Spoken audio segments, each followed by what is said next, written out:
ये इस सवाल को और बताइए आपके सवाल का जवाब यहाँ पर क्या हो सकता है। तो आपसे यहाँ पर कहा जा रहा है कि मानव शरीर की सबसे छोटी हड्डी कौन सी होती है। तो मैं कहूंगा साथियों जो स्टेप्स होती है साथियों ये कहाँ पर होती है, एक बार मुझे कमेंट सेक्शन में आप लोग जरूर बताइए कि ये स्टेप्स जो होती है ना हड्डी ये कहाँ पर होती है ना, आंख में, कान में, सर में, गर्दन में, कहाँ पर होती है एक बार कमेंट में आप लोग मुझे जरूर बताइए। कह रहे कि ध्वनि की चाल सबसे अधिक किस माध्यम में होती है। तो ध्वनि की चाल जो होती है साथियों सबसे ज्यादा किस में होती है, मैं कहूंगा ठोस में होती है। अगर हम बात करें जैसे कि स्टील, तो स्टील ठोस है, तो ध्वनि की चाल सबसे अधिक जो होती है वो ठोस में होती है। आंसर जिनका डी है तो बिल्कुल सही है। कह रहे कि भारी पानी यानी कि हैवी वाटर का मुख्य उपयोग कहां पर होता है, मुझे बताइए। तो साथियों कहां पर होता है, मैं कहूंगा परमाणु रिएक्टरों में मंदक के रूप में ही भारी पानी यानी कि हैवी वाटर का उपयोग किया जाता है। आंसर आपका बी होगा। भविष्य की धातु, ये बहुत इंपॉर्टेंट क्वेश्चन है साथियों, आपके एग्जाम में आ सकता है। आपसे कहा जा रहा है कि मेटल ऑफ फ्यूचर यानी कि भविष्य की धातु किसे कहा जाता है। तो किसे कहा जाता है, मैं कहूंगा टाइटेनियम की अगर बात करें तो टाइटेनियम को ही भविष्य की धातु कहा जाता है। अगला देखिए एल्यूमिनियम का सबसे मुख्य अयस्क कौन सा है। तो एल्यूमिनियम की अगर बात करें, ये सवाल कई बार दसियों बार साथियों आ चुका है आपकी परीक्षा में। मैं कहूंगा बॉक्साइट जो है ना ये एल्यूमिनियम का सबसे मुख्य अयस्क है। आंसर आपका ऑप्शन नंबर बी होगा। उसके बाद देखिए वायुमंडल की आर्द्रता मापने के लिए किस यंत्र का उपयोग किया जाता है। तो क्या आप सभी लोग जानते हैं साथियों हाइग्रोमीटर का इस्तेमाल क्यों किया जाता है, वायुमंडल की आर्द्रता मापने के लिए किया जाता है। तो जो लोग भी यहाँ पर ऑप्शन नंबर बी के साथ हैं तो बिल्कुल सही है। कह रहे कि सोल्डर यानी कि टाका लगाने का तार ये किन धातुओं का मिश्रण होता है, बताइए किन धातुओं का मिश्रण होता है। क्या तांबे और जस्ते का होता है, नहीं साथियों ये सीसे और टिन का होता है। जो सोल्डर होता है यानी कि जो टाका लगाने का तार होता है ये सीसे और टिन का मिश्रण होता है। ये बहुत इंपॉर्टेंट क्वेश्चन है, आप लोग याद रखेंगे, आपके एग्जाम में आएगा। यानी कि पित्त रस का निर्माण मानव शरीर में किस अंग में होता है, बताइए। तो जो पित्त रस का निर्माण होता है साथियों ये तो कहां पर होता है, ये तो यकृत में होता है, यानी कि ये तो लीवर में होता है। तो लीवर ऑप्शन नंबर बी आपके सवाल का जवाब हो जाता है। उसके बाद देखिए चूने के पानी का रासायनिक नाम क्या है, बताइए। तो चूने के पानी का रासायनिक नाम क्या है, कैल्शियम कार्बोनेट है, नहीं कैल्शियम हाइड्रोक्साइड आप लोग यहाँ पर याद रखेंगे, क्योंकि चूने के पानी का रासायनिक नाम क्या है, कैल्शियम हाइड्रोक्साइड ही है। कह रहे कि पानी का शुद्धतम रूप कौन सा होता है। तो पानी का शुद्धतम रूप आपसे पूछा जा रहा है जो वर्षा का जल होता है, नदी का जल नहीं, कुएं का जल नहीं, कहीं ना कहीं समुद्र का भी नहीं, जो वर्षा का जल होता है ये पानी का शुद्धतम रूप माना जाता है। नेक्स्ट नंबर का सवाल आपकी स्क्रीन पर है। आपसे कहा जा रहा है कि मानव शरीर में जो रक्त बैंक है यानी कि जो ब्लड बैंक है किसे कहा जाता है। तो ब्लड बैंक किसे कहते हैं साथियों, मुझे बताइए। चलिए तो प्लीहा या तिल्ली को साथियों रक्त बैंक यानी कि ब्लड बैंक कहा जाता है। प्लीहा को राइट आंसर आपका ऑप्शन नंबर बी हो जाता है। नेक्स्ट नंबर का सवाल देखिए वाहनों से निकलने वाली सबसे जहरीली कौन सी, यानी कि जो हमारे और आपके वाहनों से निकलती है सबसे जहरीली गैस कौन सी कहलाई जाती है, कार्बन मोनोऑक्साइड कहलाई जाती है। तो कार्बन मोनोऑक्साइड आपके सवाल का जवाब होगा। नेक्स्ट नंबर का सवाल है करके लाल रक्त कणिकाओं का आरबीसी का जीवन काल साथियों कितने दिन होता है, एक बार मुझे बता दीजिए। क्या 20 दिन का होता है, 120 दिन का होता है, 60 दिन का होता है, 200 दिन का होता है। सभी लोग कमेंट में आंसर दीजिए, मैं आपके आंसर का यहाँ पर इंतजार कर रहा हूँ, देख रहा हूँ कि कौन कौन इसका सही जवाब देगा। तो आपका जवाब अगर ऑप्शन नंबर बी यानी कि 120 दिन है तो मैं कह सकता हूँ कि आपका जवाब यहाँ पर बिल्कुल करेक्ट हो जाता है। उसके बाद देखिए अगला सवाल कह रहे कि फलों को कृत्रिम रूप से पकाने के लिए किस गैस का उपयोग किया जाता है। तो अगर फलों को कृत्रिम रूप से पकाते हैं ना तो वहां पर एसिटिलीन या एथिलीन गैस का इस्तेमाल करते हैं, ठीक है ना। तो आंसर आपका अगर ऑप्शन नंबर बी है तो बिल्कुल करेक्ट है। नेक्स्ट नंबर का सवाल आपकी स्क्रीन पर है, देखिए सवाल को और बताइए आपके सवाल का जवाब क्या हो सकता है, बताइए। देखिए कह रहे कि प्रकाश संश्लेषण यानी कि फोटोसिंथेसिस की क्रिया में कौन सी गैस बाहर निकलती है। तो कौन सी गैस बाहर निकलती है, मैं कहूंगा ऑक्सीजन गैस बाहर निकलती है। तो ऑक्सीजन ऑप्शन नंबर बी आपके सवाल का जवाब होगा। यहाँ पर मैं देख पा रहा हूँ साथियों यहाँ पर नगमा खान है, रॉकी है, रवि सुमन है, उसके अलावा अगर बात करते हैं साथियों चेतन यहाँ पर है। तो सभी का आंसर जो जा रहा है वो बिल्कुल सही जा रहा है, ठीक है ना। चलिए नेक्स्ट नंबर का सवाल अब हम लोग देखते हैं। यहाँ पर कह रहे कि कौन सा विटामिन गर्म करने पर नष्ट हो जाता है, गर्म करने पर नष्ट हो जाता है। मैं कहूंगा साथियों विटामिन सी की बात चल रही है, क्योंकि विटामिन सी को अगर गर्म करते हो तो वो नष्ट हो जाता है। नेक्स्ट नंबर का सवाल साथियों तारों के टिमटिमाने यानी कि ट्विंकलिंग ऑफ स्टार्स का मुख्य कारण क्या है। तो तारे क्यों टिमटिमाते हैं बात आपसे पूछी जा रही है, क्यों, क्योंकि प्रकाश के अपवर्तन यानी कि रिफ्रैक्शन की वजह से, प्रकाश के अपवर्तन की वजह से ही तारे टिमटिमाते हैं। ये सवाल आ है कि परमाणु बम यानी कि एटॉमिक बम किस सिद्धांत पर कार्य करता है, मुझे बताइए। तो ये नाभिकीय विखंडन यानी कि न्यूक्लियर फिशन के सिद्धांत पर कार्य करता है। आंसर आपका अगर ऑप्शन नंबर बी है तो बिल्कुल करेक्ट है। उसके बाद देखिए कह रहे कि हाइड्रोजन बम, तो अभी कौन सा बम था, परमाणु बम था। अब कह रहे हैं कि साथियों हाइड्रोजन बम जो है ना ये किस सिद्धांत पर कार्य करता है। तो ये किस सिद्धांत पर कार्य करता है, ये नाभिकीय संलयन पर कार्य करता है। तो नाभिकीय संलयन आपका कहां पर लिखा हुआ है, ऑप्शन नंबर बी में लिखा हुआ है। राइट आंसर आपका ऑप्शन नंबर बी है। ये दोनों सवाल ही बहुत इंपॉर्टेंट है साथियों। चलिए अगला सवाल देखिए कह रहे कि जंग का रासायनिक नाम क्या है। तो जंग का रासायनिक नाम क्या है साथियों, मुझे बताइए। फेरस सल्फेट तो नहीं है, हाइड्रेटेड फेरिक ऑक्साइड जो है यही साथियों जंग का रासायनिक नाम है। सही जवाब आपका ऑप्शन नंबर बी होगा। चलिए साथियों अगला सवाल कह रहे कि मानव मस्तिष्क का सबसे बड़ा भाग क्या प्रमस्तिष्क होता है, क्या अनुमस्तिष्क होता है, मेडुला होता है या साथियों पोन्स होता है, मुझे बताइए। चलिए भैया तो मैं कहूंगा अगर हम प्रमस्तिष्क की बात करते हैं यानी कि सेरेबेरम की बात करते हैं तो ये मानव मस्तिष्क का सबसे बड़ा भाग कहलाया जाता है प्रमस्तिष्क, इसलिए सही जवाब आपका ऑप्शन नंबर ए है। चलिए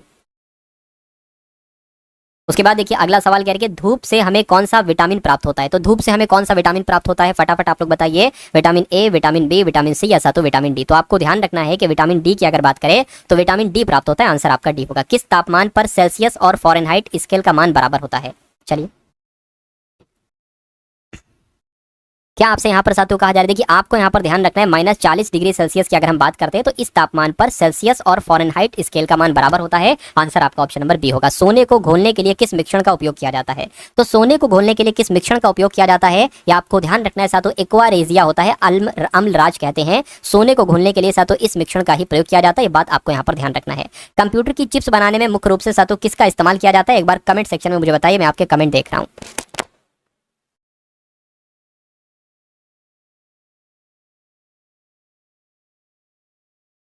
तो कंप्यूटर, देखिए ये सवाल आपके एग्जाम में कई बार पूछा जा चुका है। आपको ध्यान रखना है कि कंप्यूटर चिप्स की अगर बात करें तो ये मुख्य रूप से सिलिकॉन का इस्तेमाल किया जाता है साथों इनको तैयार करने में। आंसर आपका ऑप्शन नंबर बी है। यानी कि दालचीनी की व्यावसायिक खेती, है ना, यानी कि दालचीनी की व्यावसायिक खेती को बढ़ावा देने के लिए 2 दिवसीय अंतर्राष्ट्रीय कार्यशाला का शुभारंभ हुआ है। अभी हाल फिलहाल की बात है, आपको भी ध्यान रखना है साथों, उत्तराखंड वो राज्य है जहां पर दालचीनी की व्यावसायिक खेती को बढ़ावा देने के लिए 2 दिवसीय अंतर्राष्ट्रीय कार्यशाला का शुभारंभ किया गया। ये परीक्षा में पूछा जाएगा। अगला सवाल आपकी स्क्रीन पर क्या है कि गृह मंत्री अमित शाह ने कहाँ विनिमय नामक भूमि बंदरगाह प्रबंधन प्रणाली का शुभारंभ किया है? तो आप लोग जानते हैं साथियों कहां पर किया है, मैं कहूंगा नई दिल्ली में किया है। यानी कि गृह मंत्री अमित शाह ने नई दिल्ली में विनिमय नामक भूमि बंदरगाह प्रबंधन प्रणाली का शुभारंभ किया है। आंसर आपका सी होगा। उसके बाद देखिए साथियों, ईचा थालाकेंडा इकॉन मिगटा नामक मछली की एक नई प्रजाति की खोज पता कहां पर की गई साथियों? केरल में की गई है। यानी कि केरलम में भी की गई है, तो केरलम भी इसको हम लोग कह सकते हैं। तो ये चीज, ये वर्ड्स आप लोग याद रखेंगे, थोड़े टफ हैं। ईचा थालाकेंडा इकॉन मिगटा, ये मछली की एक प्रजाति है, इसकी खोज केरल राज्य में की गई है। कह रहे कि सड़क मंत्रालय ने सड़क दुर्घटना पीड़ितों की मदद के लिए राहवीर योजना किसके साथ साझेदारी की है, मुझे बताइए। तो रैपिडो के साथ साथियों की है, तो रैपिडो आपके सवाल का यहाँ पर जवाब हो जाएगा। चलिए अगले नंबर का सवाल आपकी स्क्रीन पर है, देखिए और बताइए आपके सवाल का जवाब क्या होगा। आपसे कहा जा रहा है साथियों यहाँ पर चेतन है, रॉकी है, नगमा है, धर्मेंद्र कुमार है, रितिका है, सभी का आंसर लगभग लगभग सही है। कह रहे कि 23वें फीफा विश्व कप 2026 का उद्घाटन कहां पर किया गया है? तो इसका उद्घाटन कहां पर किया गया है, ये बात आपसे पूछी जा रही है। मैं कहूंगा मैक्सिको में ही 23वें फीफा विश्व कप 2026 का उद्घाटन किया गया है। परीक्षा में पूछा जाने वाला सवाल है, आपको ध्यान रखना है। यानी कि वोग आइवियर ने भारत के लिए अपना नया ब्रांड एम्बेसडर किसको नियुक्त किया है? तो इनका नाम है कृति सेनन, और कृति सेनन को ही वोग आइवियर ने भारत के लिए अपना नया ब्रांड एम्बेसडर नियुक्त किया है। आंसर आपका सी होगा।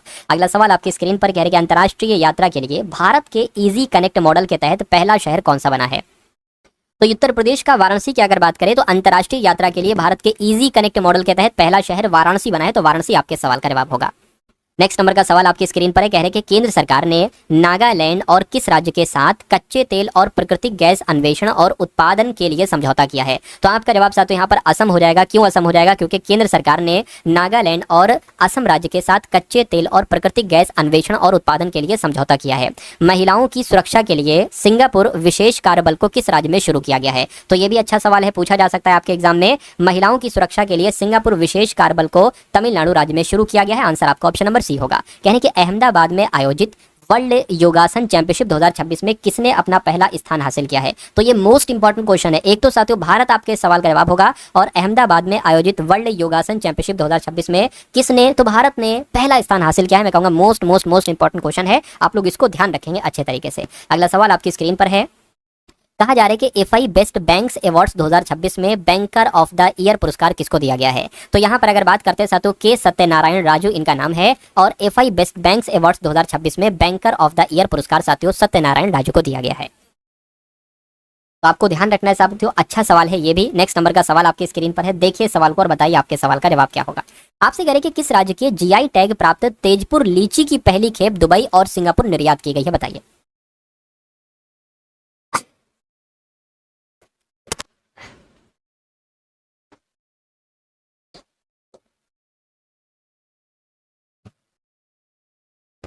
देखिए साथियों, मैं कह सकता हूं कि असम राज्य के जीआई टैग प्राप्त तेजपुर लीची की पहली खेप दुबई और सिंगापुर निर्यात की गई है। उसके बाद देखिए, दुनिया की सबसे लंबी दूरी की रोबोटिक कार्डियक टेली सर्जरी का विश्व रिकॉर्ड किस भारतीय द्वारा बनाया गया है? तो किस भारतीय द्वारा बनाया गया है, बात आपसे पूछी जा रही है। डॉक्टर सुधीर श्रीवास्तव इनका नाम है, और दुनिया की सबसे लंबी दूरी की रोबोटिक कार्डियक टेली सर्जरी का विश्व रिकॉर्ड जो बनाया है वो डॉक्टर सुधीर श्रीवास्तव ने बनाया है। ये भी आपके एग्जाम में सवाल पूछा जा सकता है। उसके बाद देखिए, यानी कि भारतीय विद्या भवन का अध्यक्ष अभी हाल फिलहाल में किनको नियुक्त किया गया है? तो किनको नियुक्त किया गया है फटाफट आप लोग साथों एक बार मुझे कमेंट सेक्शन में यहाँ पर बता देंगे। बनवारी लाल पुरोहित की अगर बात करें तो यही भारतीय विद्या भवन के अध्यक्ष नियुक्त किए जा चुके हैं। उसके बाद देखिए कहा जा रहा है कि जारी संस्मरण view from the east wing A memoir है ना के लेखक कौन है? View from the east wing A memoir के लेखक कौन है ये आपको बताना है। जिल बाइडन इनका नाम है और जिल बाइडन ही इस संस्मरण के लेखक है, बात आपको मालूम होना चाहिए।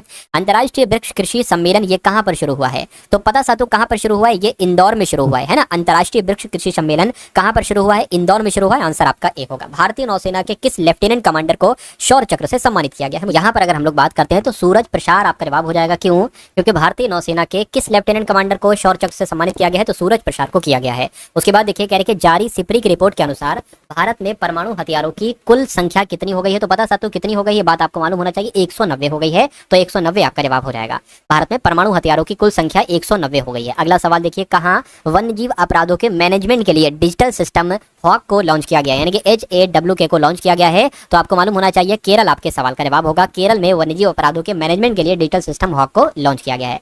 तो ये आपके 45 सवाल हो चुके हैं जिसमें से साइंस के और करंट अफेयर के सवाल आपके रहे और आपके एग्जाम में भी कुल 45 सवाल ही पूछे जाएंगे साइंस के और करंट अफेयर के। और अब उसके बाद यहाँ पर रीजनिंग के ऐसे कॉन्सेप्ट मैं आपके लिए लेकर आया हूँ जो हर बार आपकी परीक्षा में पूछे जाते हैं, इसलिए इन सवालों को आप लोग बिल्कुल मत छोड़िएगा। असली युद्ध साथियों अब आपका शुरू होता है क्योंकि रीजनिंग एक ऐसा सब्जेक्ट है जिसमें स्कोर करना पूरा है और सबसे ज्यादा रीजनिंग ही आ रही है। रीजनिंग के पूरे 30 सवाल आ रहे हैं, किसी और सब्जेक्ट के इतने ज्यादा सवाल नहीं आ रहे हैं। चलिए तो 30 नंबर को अपना पक्का करने के लिए इन सवालों को देखिए। आपसे कहा जा रहा है कि WORKER यानी कि वर्कर को OKR ये क्या OKR लिखा जाता है? तो एज्यूम को साथियों क्या लिखा जा सकता है? देखिए OKR तो यहीं पर ही तो है। जैसे कि ये O है, ये K है, ये R है, यानी कि दूसरा चौथा छठा लिया गया है। तो अगर हम यहाँ पर यही करें दूसरा चौथा छठा ले यानी कि SUE ले और जैसे कि OKR है तो सेम लिखा गया है तो SUE और फिर SUE। देखिए जरा अगर ये ऑप्शन में कहीं पर आपको मिल रहा है तो ये लॉजिक हमारा बिल्कुल सही है। SUE और SUE यानी कि ऑप्शन नंबर ए हमारे और आपके सवाल का जवाब हो जाता है। चलिए साथियों अगले नंबर का सवाल आपकी स्क्रीन पर है। इस सवाल की अगर बात करें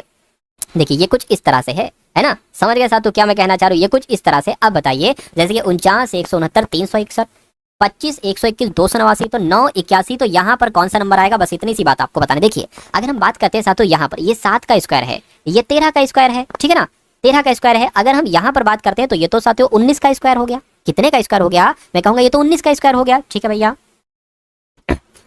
इतनी बात आपके सामने यहाँ पर क्लियर हो गई। उसके बाद इसको देखिए जरा, जैसे कि शुरू वाला ये 5 का स्क्वायर हो गया, ये 11 का स्क्वायर हो गया और ये 17 का स्क्वायर हो गया, ठीक है ना। अच्छा अब यहाँ पर अगर बात करें इसको बनाना है तो इसकी अगर बात करते हैं ये 3 का स्क्वायर हो गया, ये 9 का स्क्वायर हो गया। अब यहाँ पर कौन सा नंबर है? देखिए 7 से 13 हुआ है, 6 बढ़ाया गया है, 13 से 19 हुआ है, 6 बढ़ाया गया है और यहाँ पर भी वही 6 बढ़ाया गया और यहाँ पर भी 6 बढ़ाया गया है। तो अगर मैंने यहाँ पर 6 बढ़ाया तो यहाँ पर भी 6 बढ़ाया जाना चाहिए, यानी कि 15 आ जाएगा और 15 का स्क्वायर होता है 225। तो मैं कहूँगा कि आपका 225 इस सवाल का बिल्कुल सही जवाब हो जाएगा और जिनका आंसर ऑप्शन नंबर डी के साथ तो बिल्कुल करेक्ट है। चलिए भाई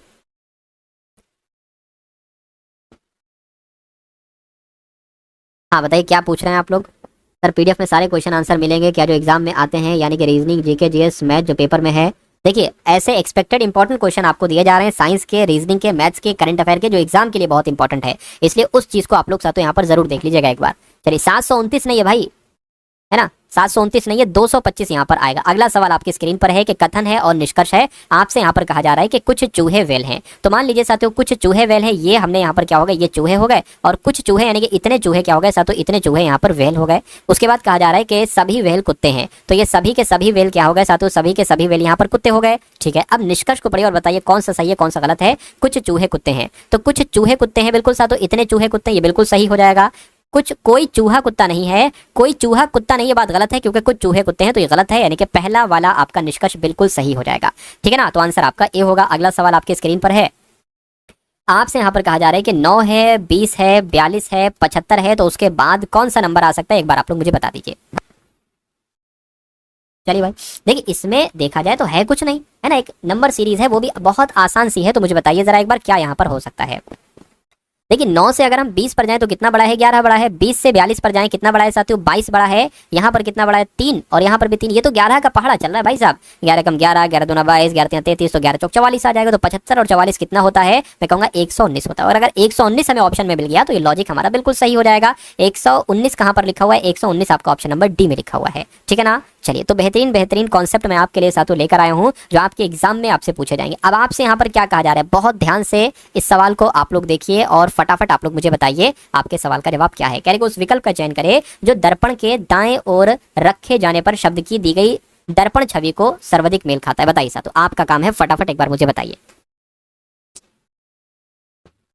चलिए देखिए, यहाँ पर एक दर्पण रखा हुआ है, तो जो सबसे अंत में होता है वो सबसे पहले आता है। समझ कैसे आते हो? तो एन कुछ इस टाइप से आ जाएगा, ओ जैसा वैसा आ जाएगा, आई जैसा वैसा आ जाएगा, ए जैसा वैसा, सी कुछ ऐसा आ जाएगा, ओ ऐसा आ जाएगा, वी जैसा ऐसा आ जाएगा। तो ये कौन से ऑप्शन में लिखा हुआ है जरा मुझे बता दीजिए, है ना। देखिए एन ओ आई, टी कहाँ से आ गया भाई साहब? अच्छा टी तो मैंने भी नहीं बनाया, एक सेकेंड, टी मुझसे छूट गया। देखिए एन हो गया, ओ हो गया, आई हो गया, अच्छा टी टी आ जाएगा, ए जैसा वैसा, सी ऐसा आ जाएगा, ओ और वी। ये कौन से ऑप्शन में है? ये है ना। ए यहाँ पर उल्टा बना दिया जो गलत हो जाएगा, ये यहाँ पर बिल्कुल सही, यानी कि आपका और हमारा जवाब जो होगा वो ऑप्शन नंबर बी हो जाएगा।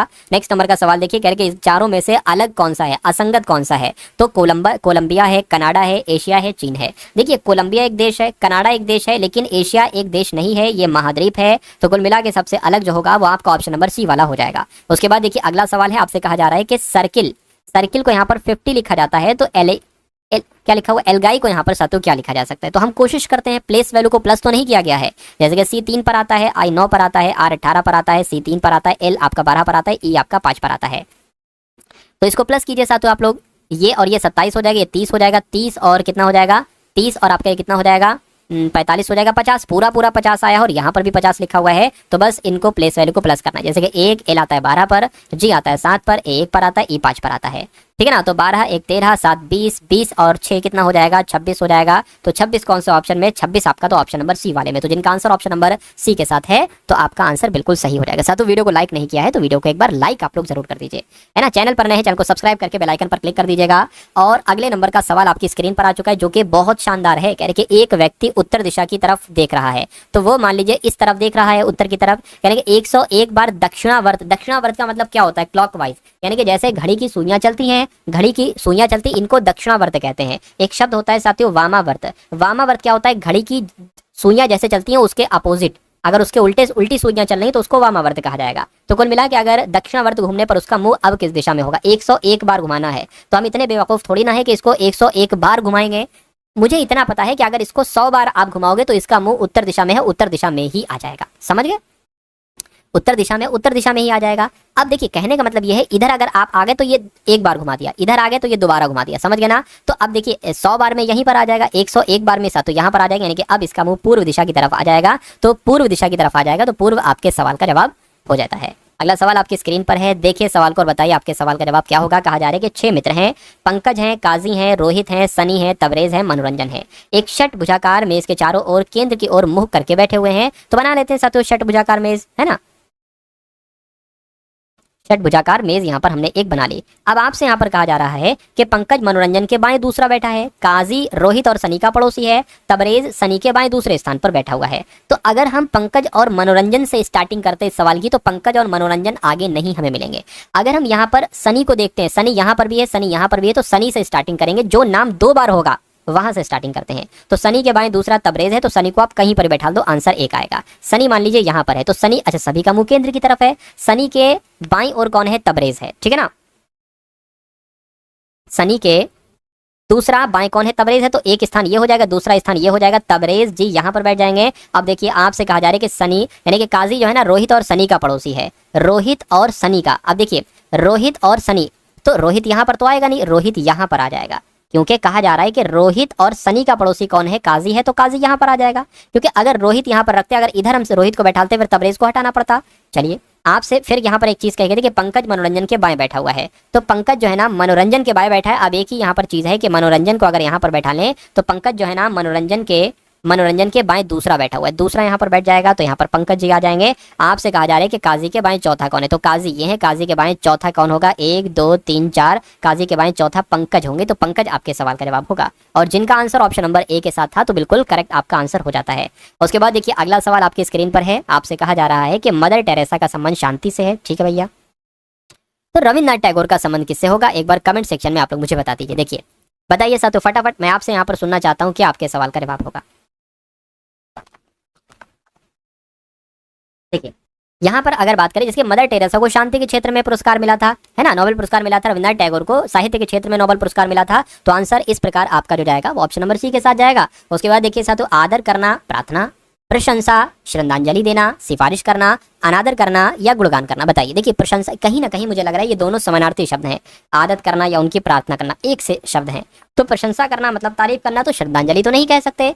प्रशंसा करना, सिफारिश करना, अनादर तो भी नहीं कह सकते, सिफारिश भी नहीं, तो गुणगान, गुणवान आपका ज्यादा इंपॉर्टेंट हो जाएगा। यानी कि प्रशंसा करना कह लो या उसके गुणगान गाना कह लो, तो आंसर आपका ऑप्शन नंबर डी है। चलिए अगले नंबर का सवाल साथियों आपकी स्क्रीन पर है, देखिए इन सवालों को और फटाफट मुझे बताइए आपके सवाल का जवाब क्या होगा। चलिए भाई, तो यहां पर अगर हम लोग साथियों बात करें, आपसे कहा जा रहा है कि देखिए मैं आपको लिख के बता देता हूं, x/3 बराबर y/5 बराबर z/9, ठीक है ना, z/9, ये कुछ नहीं साथियों। तो आपसे यहाँ पर कहा जा रहा है कि x अनुपात y अनुपात z ये क्या हो सकता है, बस इतनी सी बात आप लोग मुझे यहाँ पर बता दीजिए। कभी भी अगर आपको सवाल ऐसा दे रखा हो कि x/3 बराबर y/5 मतलब कुछ संख्या कुछ हो, तो आपको कुछ नहीं करना होता है, जो इसके नीचे है ना साथियों वही इसका अनुपात होता है। यानी कि अगर मैं आपसे पूछूं x अनुपात अनुपात z क्या होगा, तो साथियों 3 अनुपात 5 अनुपात 9 यही तो हो जाएगा x अनुपात y अनुपात z। और ऐसा कहाँ पर लिखा हुआ है, ऐसा ऑप्शन नंबर डी में लिखा हुआ है। तो बहुत कठिन सा क्वेश्चन लग रहा होगा, लेकिन एक छोटा सा आंसर होता है, तुरंत देखो बिना किसी कैलकुलेशन के आंसर आप लोग लगा दो। अगला सवाल आपकी स्क्रीन पर कह रहे कि एस जो है ना, एस ये टी का 160% है, तो टी एस का कितना प्रतिशत है। यहाँ पर दो लोग हैं, कहने कि एस जो है ना, एस ये टी का 160% है, तो मैं कहूंगा टी 100 होगा, तभी तो एस टी का 160% होगा। ठीक है भैया, कहने के तो टी जो है ना, टी यानी कि ये एस का कितना प्रतिशत है, तो टी एस का कितना प्रतिशत है, तो प्रतिशत के लिए 700 से गुणा करेंगे, नीचे आपका क्या आ जाएगा, एस आ जाएगा, क्योंकि टी एस का कितना प्रतिशत ये पूछा जा रहा है, तो 160 नीचे आ जाएगा, 0 से 0 कैंसिल होगा, 2 अट्ठे और 2 पंजे हो जाएगा, 8 से अगर कट करें तो साथियों 8 कम 8 2 जाएगा, 8 दूना 16, ठीक है ना, पॉइंट लगाएंगे, इधर 4 बचा है, 8 पंजे 40, 12.5 की गुणा 5 से आप लोग कर लीजिए। चलिए कर लेते हैं, कोई दिक्कत नहीं, 5 पंजे 25 हो जाएगा, है ना, सॉरी 5 पंजे 25 हो जाएगा, 5 दूना 10, 10 और 12 हो जाएगा, 5 एकम 5 और 1 6, यानी कि 62.5% आपके सवाल का जवाब होगा। तो देखिए एस टी का 160% है, तो टी एस का कितना प्रतिशत होगा, 62.5% होगा। सही जवाब आपका ऑप्शन नंबर बी हो जाता है। चलिए साथियों अगले नंबर का सवाल आपकी स्क्रीन पर है, देखिए इस सवाल को और बताइए आपका जवाब क्या है। कह रहे कि दो संख्याओं का अनुपात 14:25 है, यदि उनके मध्य का अंतर 264 है, तो दोनों संख्याओं में से छोटी संख्या कौन सी है। देखिए अगर हम दोनों के अगर इसको हम मान लीजिए, इसको 14x मान ले और इसको 25x मान ले, तो दोनों का अंतर कितना बैठेगा, दोनों का अंतर 11x ही तो बैठेगा। तो कहा जा रहा है कि जो अंतर है ना वो 264 है, लेकिन यहाँ पर कह रहे हैं कि 11x है, तो 11x की वैल्यू 264 है, यानी कि x बराबर कितना हो जाएगा, 264/11 हो जाएगा। समझ गया साथियों, 11 से कट कर लीजिए, 11 दूना 22, 4 जाएगा 44 हो जाएगा, 11 चौक 44, यानी कि x बराबर कितना बैठेगा, 24 बैठेगा। तो मैं आपसे कह सकता हूँ कि छोटी, अब दोनों संख्याएं हम लोग निकाल सकते हैं। अब देखिए ये तो 14x है और ये कितना है 25x है, तो अगर हम 14 की गुणा x से x बराबर 24 है, तो छोटी संख्या निकल जाएगी। बड़ी संख्या अगर आपसे पूछते तो 25 गुणा 14 24 कर लेते, छोटी पूछी गई है तो 14 की गुणा हम 24 से करना पड़ेगी हमें। 4 चौक 16 हो जाएगा, 4 एकम 4 और 1 5 हो जाएगा, 14 दूना 28 हो जाएगा, 6 आ गया, ये कितना आ जाएगा, ये आपका 13 आ गया, ये आपका 3, यानी कि 336 आपका यहाँ पर आ जाएगी छोटी संख्या। बड़ी संख्या भी आप लोग एक बार कमेंट करके मुझे जरूर साथियों बताइएगा, है ना। नेक्स्ट नंबर का सवाल साथियों अब आपके सामने आया है, इस सवाल को देख लीजिए और मुझे बता दीजिए आपके सवाल का जवाब क्या होगा, बताइए।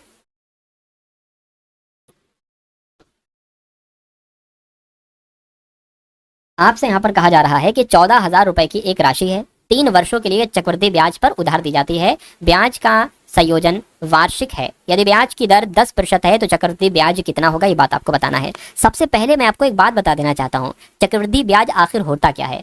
चक्रवृद्धि ब्याज की जब हम यहाँ पर बात करते हैं तो चक्रवृद्धि ब्याज कैसे निकालते हैं, हमें मिश्रधन में से क्या घटाना होगा, मूलधन घटाना होगा। अगर हम मिश्रधन में से मूलधन घटा देते हैं तो चक्रवृद्धि ब्याज आ जाता है। अच्छा मूलधन हमें यहाँ पर दे रखा है लेकिन मिश्रधन नहीं दे रखा है, तो मिश्रधन हम सबसे पहले निकालेंगे। और मिश्रधन का एक सूत्र होता है, क्या होता है वो आप लोग यहाँ पर देख लीजिए, मिश्रधन बराबर होता है साथियों मूलधन और ब्रैकेट के अंदर हो जाता है 1 + r, यानी कि दर बटे 100 की पावर टी, टी का मतलब होता है समय। तो मिश्रधन याद करना है, मूलधन कितना है, 14,000 रुपए मूलधन है, 1 + r यानी कि दर कितनी है, दर 10% है, तो 10/100 आ जाएगा।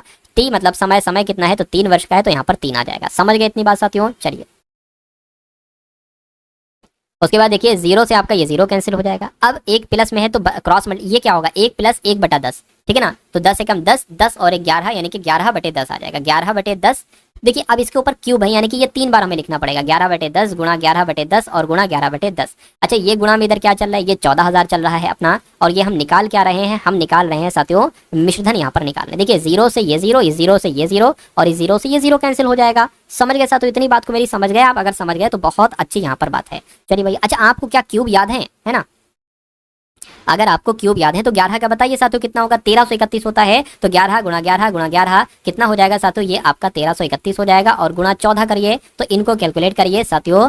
1331 गुणा 14 की अगर बात करें तो 4 एकम 4 हो जाएगा, 4 तियां 12 हो जाएगा, 4 तियां 12 और 1 13 हो जाएगा, 4 एकम 4 और 1 5 हो जाएगा। अगर हम यहाँ पर बात करते 1 3 3 1 हो जाएगा, 4 हो गया, 3 हो गया, 6 हो गया, 8 हो गया, 1 हो गया, 18,634 आएगा, है ना? ये निकला क्या है, हमने आपको बताया था कि चक्रवृद्धि ब्याज बराबर होता है मिश्रधन में से मूलधन घटाओगे, तो ये तो मिश्रधन निकला है ना? तो मिश्रधन में से मूलधन कितना है, 14,000 है, तो इसमें से 14,000 घटाइए। 18,634 में से आपको 14,000 यहाँ पर घटाना है, तो कितना बचेगा, 6 3 4 और यहाँ पर 4 यानी कि 4634 बचेगा। तो 4634 तो आपका ऑप्शन नंबर ए वाले में है, तो जिनका आंसर ऑप्शन नंबर ए के साथ है, मैं कहूंगा आपका आंसर यहाँ पर बिल्कुल करेक्ट हो जाता है। अगला सवाल आपकी स्क्रीन पर है और ये अंतिम सवाल साथियों आपकी स्क्रीन पर है। इस सवाल को देख लीजिए और मुझे बता दीजिए कि आपके सवाल का जवाब यहाँ पर क्या हो सकता है। आपसे यहाँ पर कहा जा रहा है कि एक कलम के अंकित मूल्य और क्रय मूल्य का अनुपात 3:2 है, जबकि अंकित मूल्य तथा विक्रय मूल्य का अनुपात 5:4 है। तो लाभ आपको यहाँ पर साथियों बताना है। फटाफट आप लोग बता दीजिए। चलिए भैया देखिए, मैं यहाँ पर एक तरीका अपना रहा हूँ, है ना? मैं इसको अंकित मूल्य मान लेता हूँ, उसको कॉस्ट प्राइस मान लेता हूँ, इसको सेलिंग प्राइस मान लेता हूँ, है ना? चलिए भैया, अब देखिए ये क्या है, ये अंकित मूल्य है, यानी कि ए अनुपात क्या हो जाएगा, एस हो जाएगा, ए अनुपात एस हो जाएगा, ठीक है ना? और अगर बात करते हैं साथियों, ये सी और ए हमने इस तरह से लिख दिया, यानी कि, है ना? तो हम क्या करेंगे साथियों, 3:2 था ना, तो 2:3 कर लेंगे। ये क्या था, ये 5:4 था, तो ये कर लेंगे। हम ट्रिक से निकालते हैं, यानी कि ये चीज सेम होना चाहिए, जो इधर की चीजें हैं ये सेम होना चाहिए। अगर ऐसा है तो इनका अनुपात बहुत आराम से निकल सकता है। ऐसे कर लेंगे, 2 पंजे 10 हो जाएगा, 5 तियां 15 हो जाएगा, 3 चक्कू आपका 12 हो जाएगा। तो लाभ प्रतिशत कितना, ये आपसे पूछा जा रहा है। लाभ प्रतिशत का मतलब क्या है, देखिए ये है आपका कॉस्ट प्राइस यानी कि क्रय मूल्य, ये आपका अंकित मूल्य है ना? और ये आपका क्या है, सेलिंग प्राइस यानी कि ये आपका विक्रय मूल्य है। तो अगर आपने 10 में खरीदा है, 12 में बेचा है, तो लाभ कितना हो रहा है, 2 का लाभ हो रहा है। इसको प्रतिशत बदल लीजिए तो 100 से गुणा कर देंगे, क्रय मूल्य नीचे आएगा जो कि 10 है। तो बस साथियों कैलकुलेट कर दीजिए, यानी कि 20% का लाभ होगा। 20% का लाभ कौन से ऑप्शन में लिखा हुआ है, मैं कहूँगा ऑप्शन। तो दोस्तों ये वीडियो आप लोगों को कैसी लगी कमेंट बॉक्स में ज़रूर बताएं। वीडियो अच्छी लगे तो वीडियो को लाइक करें और चैनल पर नए हैं तो चैनल को सब्सक्राइब करें।